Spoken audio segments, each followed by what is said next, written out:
Like, this was the thing that I was thinking about with Jon Jones. Jon Jones said he needed 6 months to prepare for Aspinall if he's going to fight Aspinall. So they were trying to make a deal, and then he decided to retire. But it's 6 months because he's not training, like, at all. Like, he just doesn't train. Like, in between fights, just doesn't train. Yeah. To me, the real fight would have been Jon Jones versus Francis. That's the real fight. Clearly, I'm not responsible for making decisions because I would have made a lot of different decisions, and I would have Francis, let's talk, let's work this out.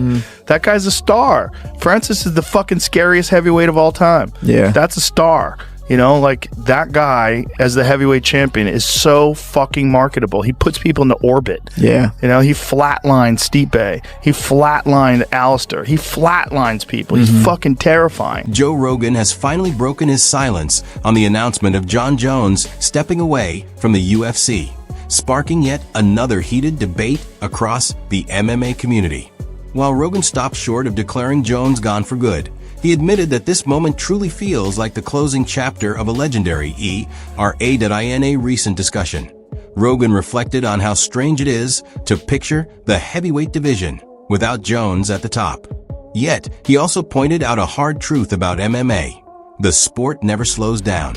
New contenders rise, momentum shifts, and right now, the spotlight has shifted to Tom Aspinall, the man many believe is carrying the division into its next chapter. I go back and forth on what I think the greatest of all time means, but if you want to say who dominated his division longer than anybody, who beat everybody that was ever any good in his division, and who never lost, that's Jon Jones. The only time you could say he had a controversial decision was the Dominic Reyes fight. That was Dominic Reyes was coming up, he was in his prime, it was a really good fight, a really close fight, but Jon won what I think was a split decision, and then he had a split decision with Thiago Santos. But the bottom line is Jon won all those fights. He wins the heavyweight title too. It's tough to argue he's not the greatest of all time. Aspinall's a freak. Even Francis, who's the greatest, scariest power striker I've ever seen in the heavyweight division. No one's scarier than Francis. Francis does not move like Tom Aspinall. Tom Aspinall is significantly faster than every other heavyweight. But Jon has been used to fighting guys like Alexander Gustafsson, guys who are really fast at light heavyweight. So the speed is not going to be as much of an adjustment. He fought Lyoto Machida. Machida was a lightning bolt, man. And he caught Jon a bunch of times. But then there's the thing of getting caught by Lyoto Machida is not like getting caught by 255-pound Tom Aspinall.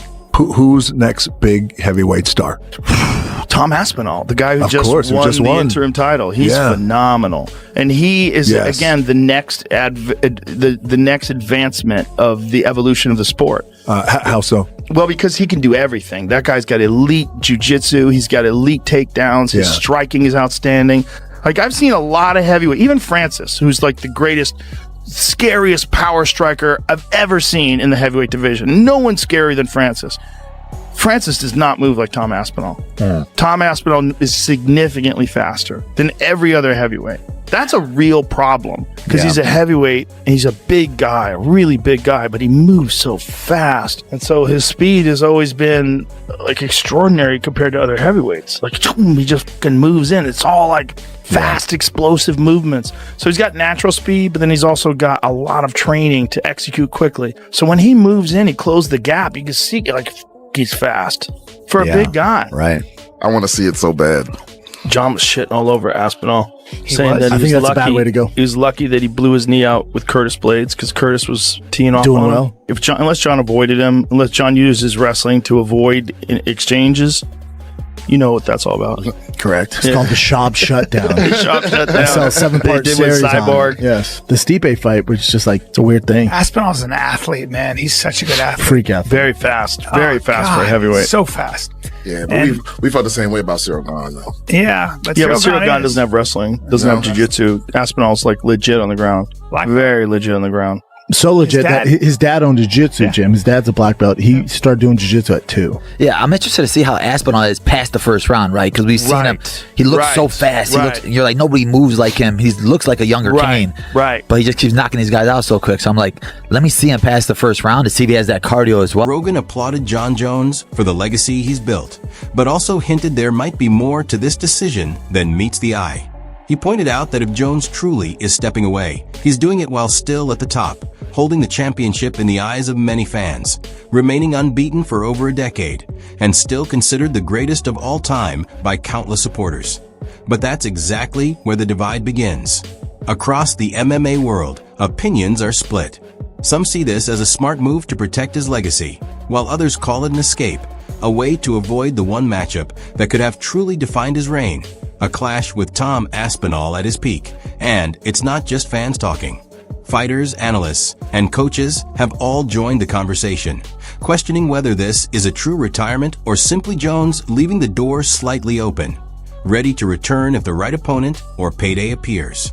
And Jon had been telling us for quite some time, I already told the UFC my plans. I'm not sure why they haven't done anything with it. But it seems as though as he continued to try and hint at what his plans were, the UFC felt like their hand was forced and they had to put it out there. Because at this point, what are we waiting for? Now, Tom Aspinall is coming to Las Vegas this week. He will be there back end of the week. He was told that a decision would be made by International Fight Week. Why I think this is ludicrous that it all went down like this was, we had waited so long for the resolution to this issue. Could they have not done something in Las Vegas in front of all the fans before the press conference, after the press conference, before the weigh-ins, after the weigh-ins, in the middle of the card on Saturday, before the fight, after the fight, presenting Tom with the belt, saying, you are the man, this is the glamour division, you are the baddest man on the planet, you're the heavyweight champion, you've done it all right, everything we've asked of you. Why not do it like that? He's literally going to be there in a couple of days. Where every media member, every fan is going to be there. You do it like this?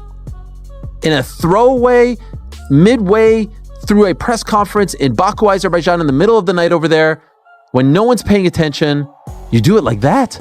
What is that? Defend the belt against the top guy. You can't be the guy. I'm sorry. Yeah. And that pissed a lot of people off. See, agree or disagree? Yeah. So I agree with you. And here's the thing: like my whole entire career, I've always defended Jon. I've always defended Jon Jones, and I'm gonna say this: like, I truly believe he's one of the best to ever do it. I truly believe that. I've worked out in the same room as him. I've seen his eyes. I see how he moves. But then when I sit there and I've always wanted to do this on my channel, is basically dissect a person's career. Go to the very first time they got into the UFC and just go through the whole entire thing.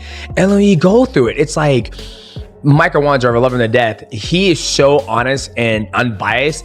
And he was like, dude, like, how are you going to say Jon Jones is one of the greatest of all time when he's fucking failed a drug test? Multiple times. Like, listen to yourself right now. Like, you're lying to yourself. Stop lying to yourself. Like, he's like, you actually look stupid. Like, you and GSP and Habib have never failed a drug test. Yes. Not fucking once. Yes. And you're sticking up for somebody who's clearly failed a drug test, right?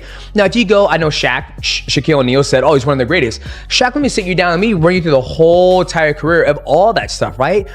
And, you know, when you sit there and you peel back the onion and you start looking at that, it's like, you know, yeah, I always... You didn't believe in that. That's not what you were about. Yeah, I didn't believe it. So how can someone who did that multiple times... It's like approval. It's almost like if you're putting him in the same category as then you, you're okay it's with like it. you're approving and you're condoning what he did. Yeah. Tom Aspinall, meanwhile, has already said he's moving on.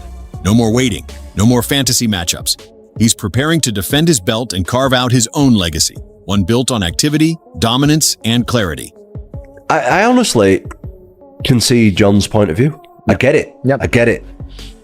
It's just about the title for me. Yep. I just want the title, that's it. Yep. Does nothing else really matters. So, yeah, I get it completely. Get his point of view. Get what everybody's saying. Nah, man, Jon's retired. What are we talking about, guys?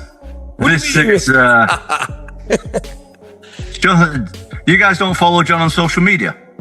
I don't follow him on social media. He said that... No, me too, actually. Me too, but the guy is living his best life. He's had a fantastic career, we all know.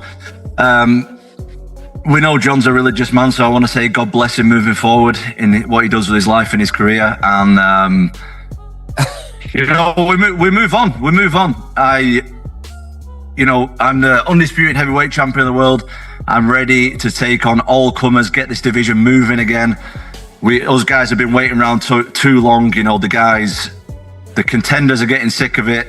Everybody's getting sick of it. Even the fans are getting sick of this stuff. So John's retired, and it's time that we move on. Retired Jon Jones. Just as he predicted, Tom Aspinall, over a year ago, I think, said, I will retire this man without even having to fight him. He's never going to fight me. And despite all the umming and ahhing and all the fucking pretending that he was going to actually ever get in the cage with Tom Aspinall, Jon Jones has done what we always knew he was going to do. He's tucked tail and ran. Imagine calling yourself a goat and yet behaving like such a duck. I mean, this is like back in the playground. Jon Jones has got a bike. Tom Aspinall's come over and goes, give us your bike now. What you have to do then is fight. You have to defend what your shit is and say, no, you're not going to take this. And do you know what Jon Jones did? You have it. I don't want to fight. You can have it. This is unbelievable. The greatest of all time. What a load of shit. I'm sorry. Never going to call that him the GOAT ever again. Because being the greatest of all time is not just about winning. And that's what Jon Jones doesn't understand. It's about how you conduct yourself throughout the whole of your career. Are you willing to fight the biggest challenges, the biggest tests, go in there